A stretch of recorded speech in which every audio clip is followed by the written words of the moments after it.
Welcome back to Oval Window Racing. We're here in the garage and we're trying to scramble and get Simon's engine back together.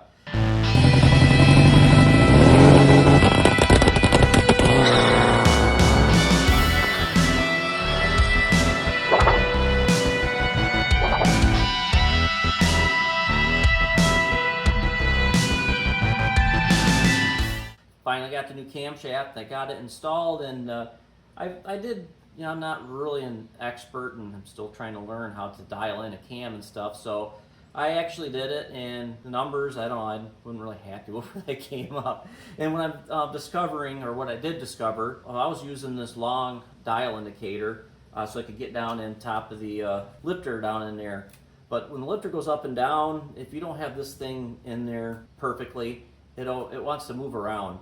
And my numbers just didn't seem to be what I wanted. So that's why I'm here today. So we got a quick tip, and I'm going to show you the solution I came up with.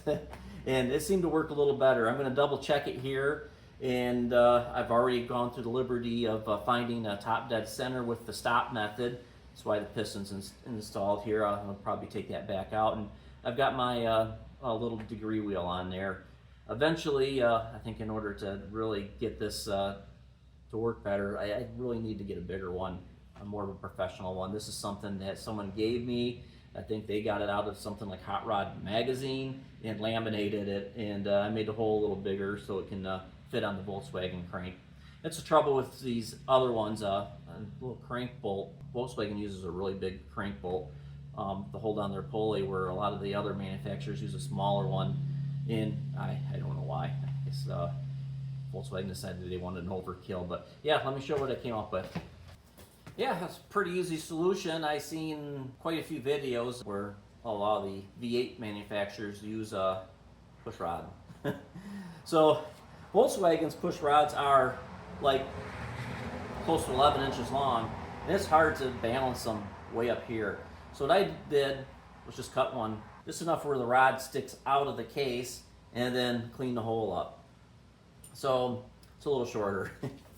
I didn't sacrifice one of my good chromoly push rods either. I used an old stock one, which are aluminum, and I think the hole in them is a little smaller than if they were chromoly. But that hole, as long as you got a tip on your dial indicator, will stick right down in there nicely. If you don't have that on there, the shaft's going to go in there. And I do have a tip that's flat, but I don't think the flat one's going to work as well either. This kind of like holds it and centers it and works really nicely. So I'm going to go through this again and see if I can figure out where we're at. Did ask the guy I got the cam from, Shag over there at SL1 Racing, and he recommended just running it straight up. He said it's already ground with a slight advance, and if I did my numbers right, it's not really what I came up with, but like I said, I'm questioning them as I'm sticking the short block together, which, since the short block's stuck together, it means if I'm not happy and got to go move the cam, it's really hard to do it while it's in the engine. I mean, I think it can be done, but it's not the easiest. Well, as I set this up, show you where I like to mount my dial indicator bracket. This is the type that usually has a magnetic base, but since we're dealing with an aluminum case or magnesium case, it's not going to work. But Volkswagen was nice enough to supply us here with a stud. This is actually the stud that the little thermostat thing goes on, and it just happens to work out great with this bracket, and it's on cylinder number 1 and 2 side here. So I'll put this intake is you're in the center, and your exhauster on the outside. So we're going to try to get this on here as straight and level as possible. Just like if we had a head. And then we got to go and find top dead center. So we'll spin this. Looks like I'm still not quite up and down. I'll come back here some. About there. So we'll watch the dial indicator down, down. And when you're doing this, and it hits all the way down, I've got lube on the cam. It's probably where I'm going to get a little bit of interference, but you want to make sure that your dial indicator doesn't go all the way down and the lifter keeps going down. So you won't get a very good accurate reading. So I'm looking, I can see both lifters are down. We should be pretty close to top dead center, and we are. We will now zero the indicator out, except for I need some eyeballs. Oh, we're almost on zero. Nice. And now we'll watch and see what the total lift is going to be.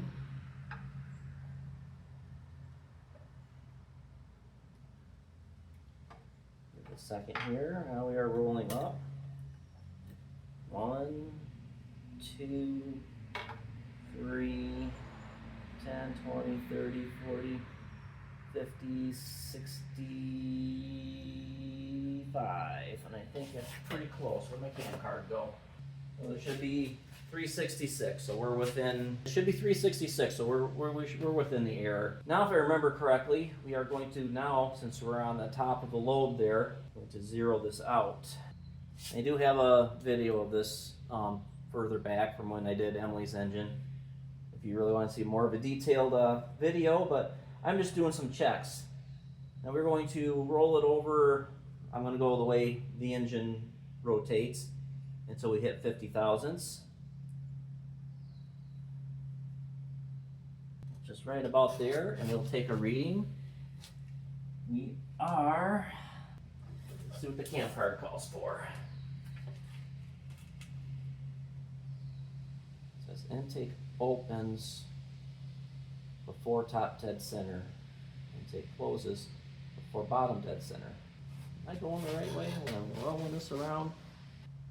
I'm doing something completely different. I'm getting myself confused. Get my procedures mixed up here. Might have to go back and watch my own darn video again. We're trying to find the lobe center. What I was thinking, I was trying to find duration before. And that's a whole different process. And I gotta remember how to do this. I'll probably have to go back and watch my video again. We need to count.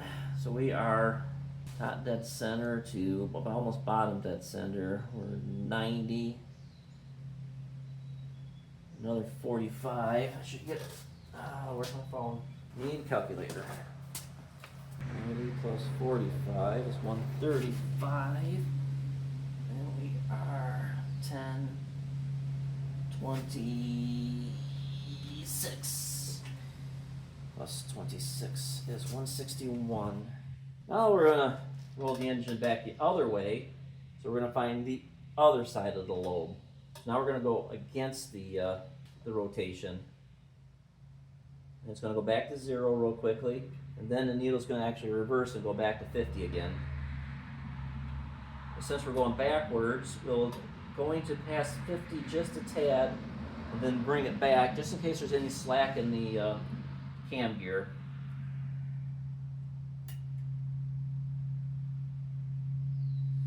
There we are, 50 thousandths. Going to read again. 45, 50, 55, 60, 65. Just like I said, 65. Alright, now for the math.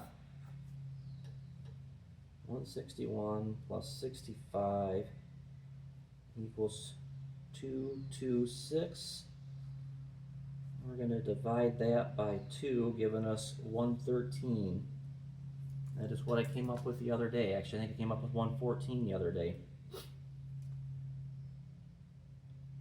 So if I am correct, that the cam card says 113 minus 108 is 5 degrees. And since I'm dyslexic, I was thinking that that was advanced 5 degrees. When technically, I think since the number is bigger, it's actually retarded 5 degrees. Which that was what I was going to do with the other cam I had. I was actually going to retard a little bit so I can get a little more top end power. So there really wasn't that much difference in doing it this way, other than it's easier to set this whole dial indicator up, and I didn't need to use the long dial indicator. I can use the one I actually like, the one I trust the most. So yeah, that's a quick technical video. If you're planning on dialing cam on a Type 1 Volkswagen engine, Probably work good for a Type 4 too. I believe they're all pretty much set up the same way. Type 3 is still based on the same type of case. There you go. Get yourself an old push rod and cut her down. So keep cruising, keep shifting those gears, and always enjoy the ride. See you later.